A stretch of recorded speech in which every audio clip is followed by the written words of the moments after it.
Hello everyone, it's Ripple here and welcome back to RAGR. Today we're going to be looking at the physics associated with the simulation and also some early simulation progress within Roblox.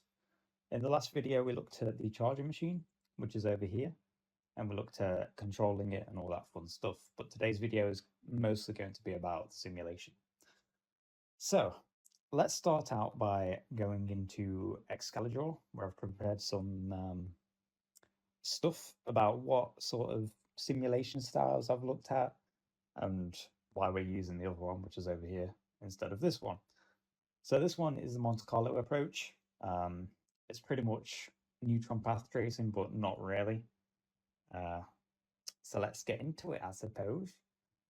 So first of all, there is a layout which you can see up here in the tab. We'll get over to that very shortly, but we are utilizing this grid layout here for Monte Carlo, as well as the other approach, which is off screen.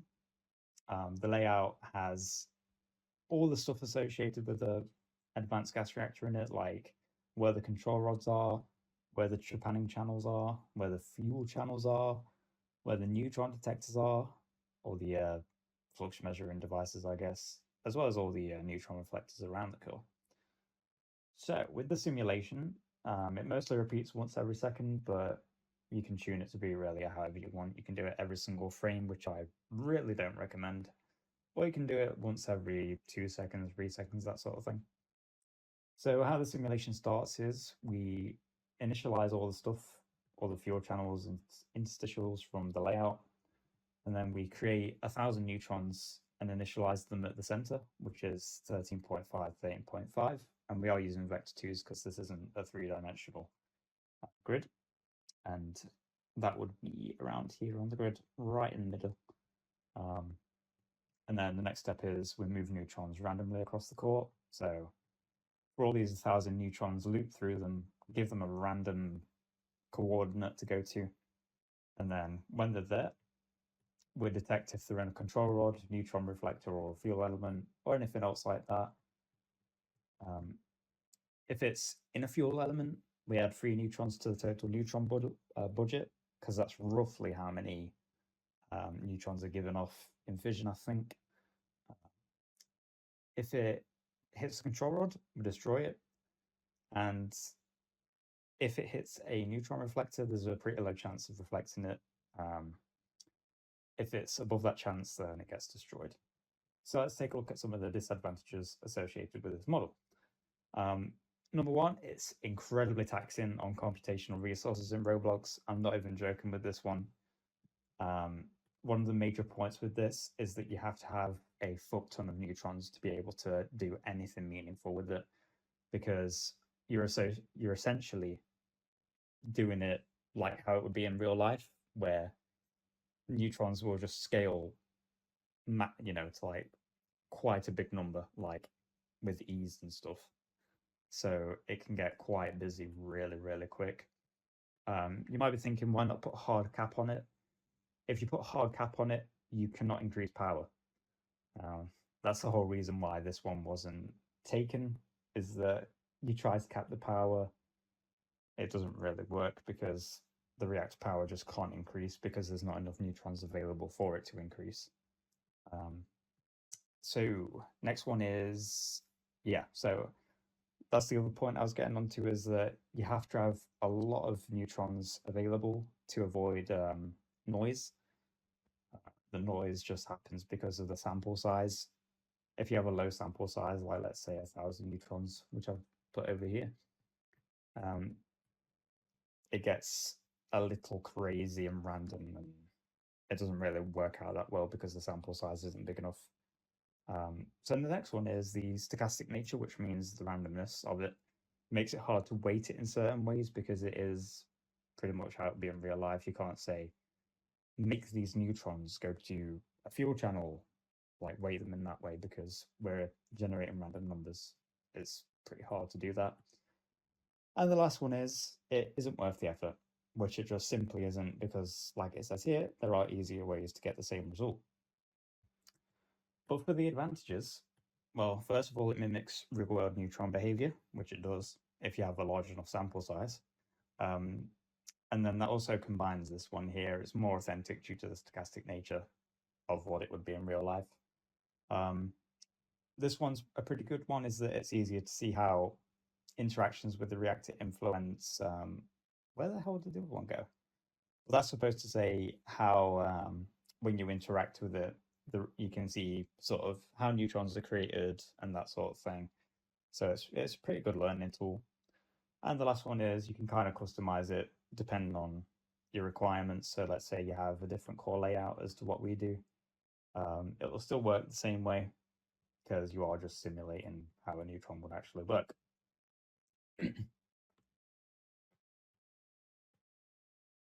So going over to the diffusion-based flux map, which is the one that I am actually using, we're still utilizing the grid layout, but it's a lot less taxing. And we'll get onto that in the advantages and disadvantages. So first of all, we initialize the grid and assign each full coordinate a flux value if it's a fuel element. So these blue ones over here, these are trepanning channels. These are flux scanning channels. And then the grey ones are neutron reflectors. So they can't have a flux value. They kind of can because they can sort of pass flux around and stuff, but not in the same way that a fuel channel would. So we basically loop through all the values in the table, and then we find all the ones that are fuel elements and give them a value. So next we find the neighbors for each fuel channel element along with its associated interstitial channels. So the interstitials are the little circles around here. These contain like not fuel rods, control rods, nitrogen and boron secondary shutdown tubes, P14 detectors, all that sort of good things. So we do all that, and then we go on to the actual logic. So this stuff only like runs once at runtime of the simulation, and then all this stuff in here runs every second, how it is now. So we'll look at each channel, and we get its current value for how much flux it's holding. And then we share a portion of the channel's flux into its neighbors. So that would be, let's just look at the grid again. So let's take this one, for example.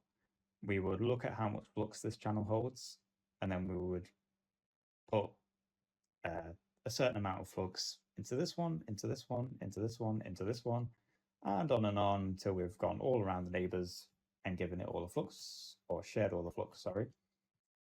And then we update all the channels with a new amount of flux that was shared with it, and then we would loop back over to the top.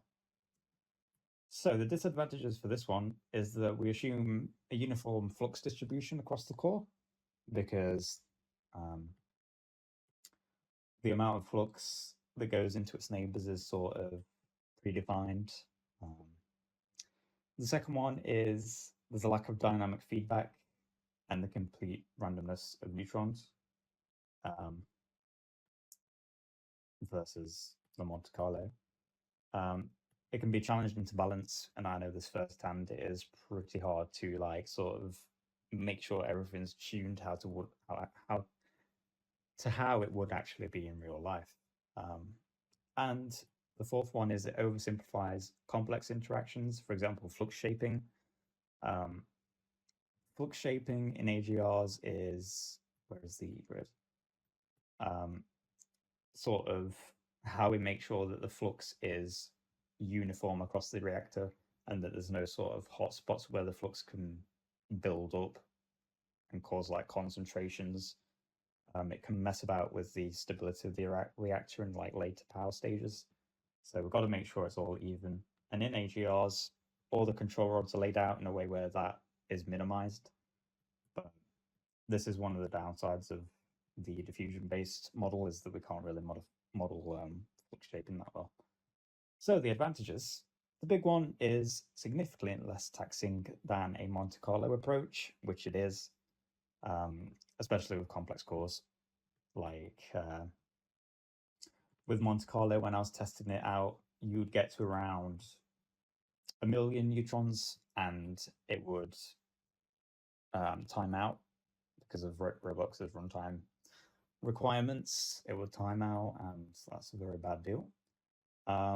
The second one is it offers stable and predictable results because there is no noise from the simulation or anything like that. It's basically just a equation that runs. Third one is it's fairly accurate approximations of the real life neutron interactions, so we don't really have to worry too much about it not being as good as the Monte Carlo, because at the end of the day, who really cares? The fourth one is it's easier to implement, which it is, and that pretty much sums up the simulations that we've tested. There's only 2 that we tested. I'm sure I can think of more ways to do it, but these are the only 2 ways I know about pretty much now. So next, let's go on to the sort of secondary star of the show, I guess, and that's AGR Layout Painter. This is an internal tool that I developed to generate the grid layout because I wanted it to be exactly true to a real AGR layout. I was thinking, well, I could go through in the code and do everything that way manually. But then I was like, well, how about I just create a grid and then we can just paint on the grid. So that's what I did. So this runs in JavaScript. You have your big circles here. These are the fuel channels. And then you have your little circles. They're the interstitials. So down here we have the painter palette. So you can choose from fuel channel thermocouples. This one isn't really a thing because the fuel channels each have 3 thermocouples at the top. But I've seen these somewhere. I can't remember what they were for exactly. Trepanning channels, they're for getting graphite samples from the core.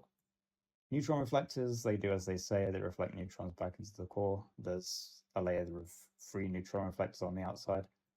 And the flux measuring channels, they measure the flux. And then we move on to the interstitials. So we have the group 1 control rods, the group 2 control rods, the group control sensor rods. There's actually 2 sensor rods for each group, but I've just summed it into 1 for ease.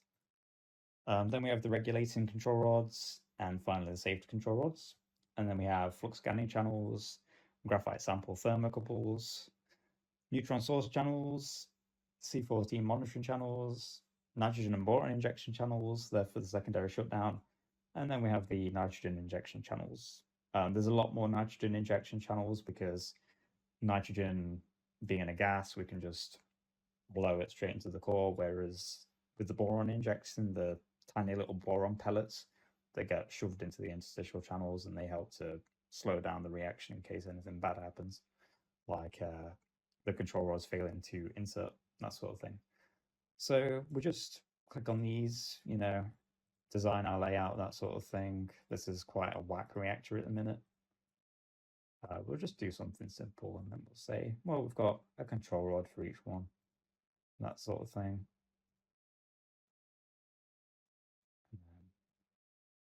When we've done this, we can export it. So then down here, we can export the layout and it will generate a map of where every single thing on this grid is. It's quite small at the minute, but if I just refresh the page, I can show you all what it'll actually look like. There we go. So this is the actual layout of the AGR that's in the game currently. It's quite complex, but that's because that's how I wanted it to be pretty much. This is a 1-to-1 recreation of an actual AGR. Aside from it being 2-dimensional, it's pretty much the real deal. And as you can see, there is a fuck ton of shit in here.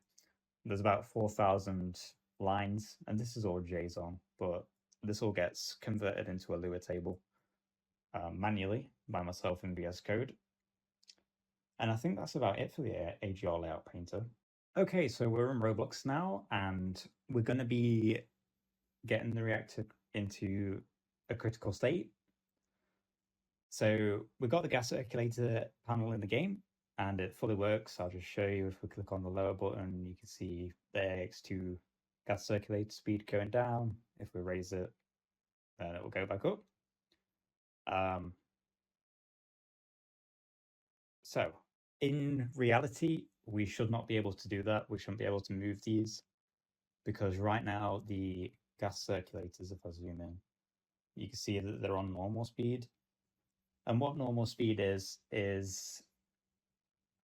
the gas circulator, the electricity that powers the motor inside the gas circulator is only at one constant speed. So you would not be able to raise or lower its RPM. Instead, you do that, you control how much flow it has with the inlet guide vanes.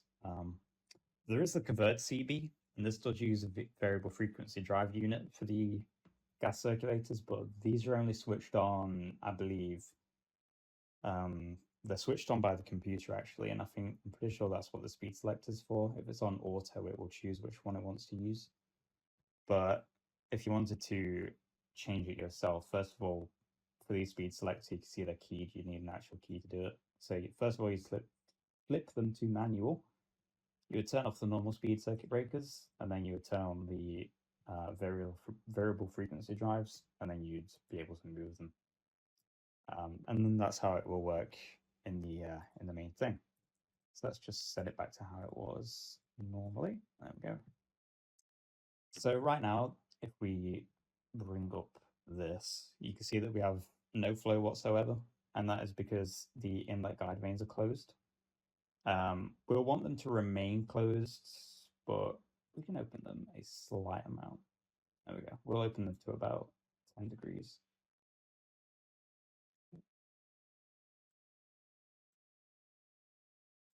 There we go. Okay, that'll do. Fuck it.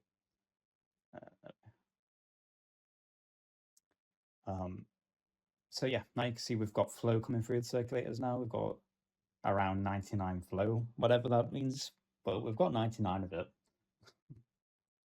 Let's bring it back down to around there. So now that we've got flow, I'll just show you this over here. This is the flux map, and this is generated from the grid, just to make sure that the grid actually works. It's purely a development tool, but there will be a version of this on one of the computer screens in the CCR, which is the central control room. But the blue regions are low flux, purple is sort of medium flux, and then when it becomes red, that's when it's pretty much fully saturated. These white and black parts are the interstitial channels between each of the fuel channels, and these are where all like the control rods and that sort of thing hide. So let's go and get the React critical. First of all, in an AGR, we select the group 1, because group 2 and all the rest cannot move until these two groups are out of the way. So we can just safely move these to the fast speed and start to raise them.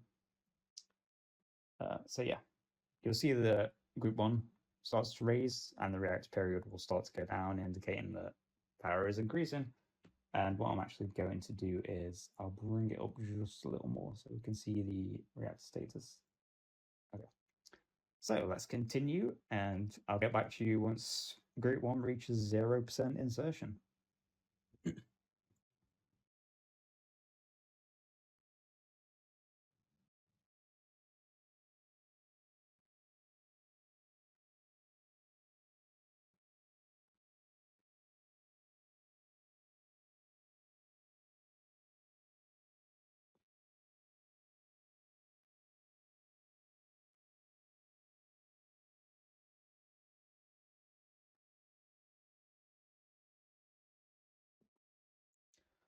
Okay, so group 1 has just reached 0% insertion, and now we are going to select group 2 and do the exact same thing. So I'll come back to you when that is done.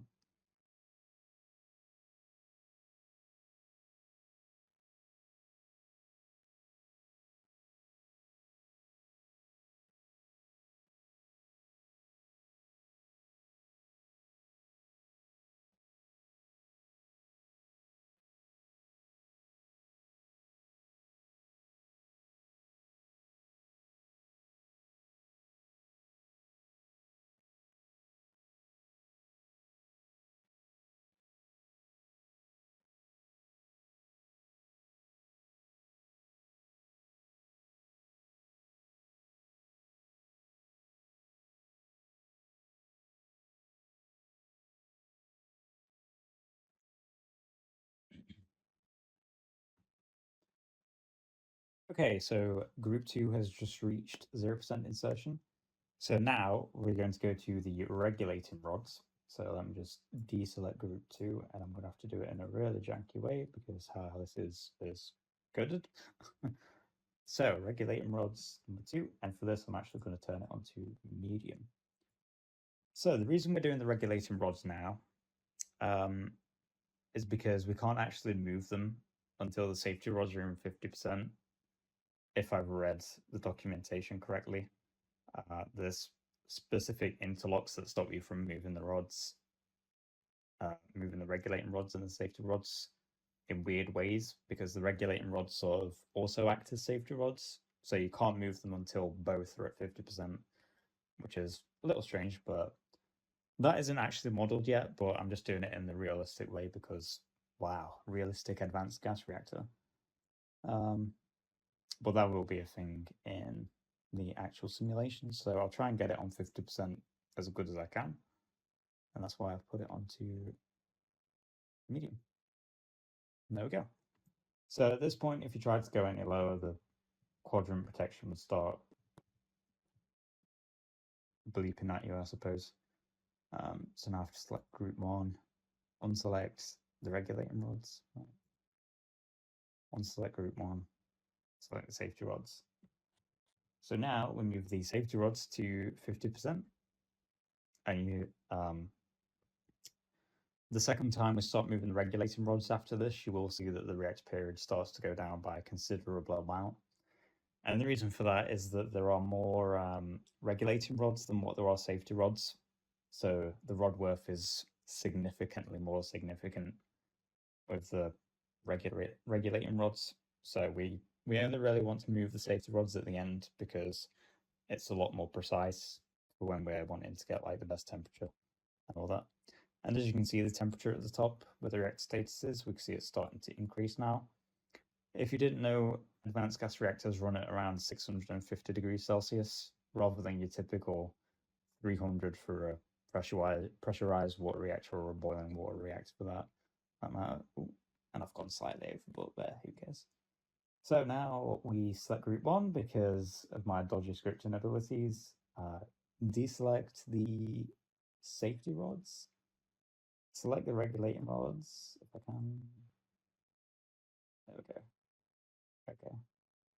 And then also at this point, this is where we'd probably start making the inlet guide vanes go to, oh, that's interesting. Go to 100%, so we get the maximum flow, and as you can see, temperature's starting to drop. And there we go. Although actually, yeah, I should probably take them down to where they would be in real life for this part around there, I think.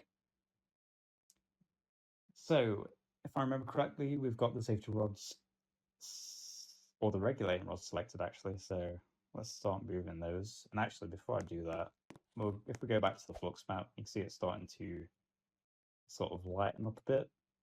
You can kind of see where the control rods are affecting the flux. Once we get more underway, we'll see a bit more better. So let's start raising the regulating rods. And then what did I put in my documentation? About 20%. Okay. So we need to stop around 20% from when I've done this before. So we'll try and nail it on the head. Actually, I'm going to drop the rod speed slow, just so I can get it a bit more fine-tuned. And you can see where the temperature will really start to take off now into the 400s. We'll be at 60 and 650 in no time. I said 20%. Yes, I did. Okay. We're just going to get there very, very slowly. 20, 21.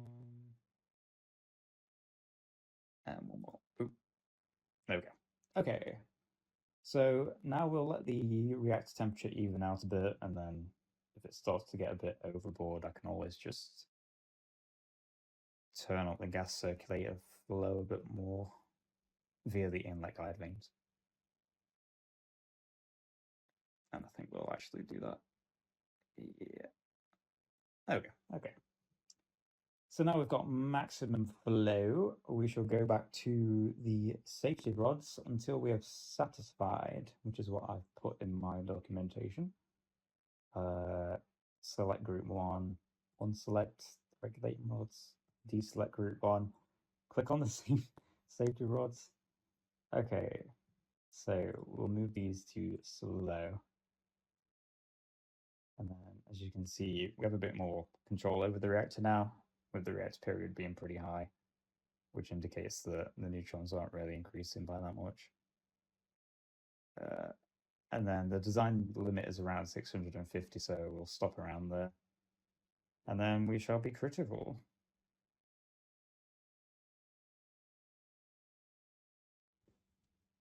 It shouldn't be too long. And then I guess we'll go back over to the flux map and see what it looks like there. I think we'll stop there actually. Maybe I've sort of overcooked it a bit.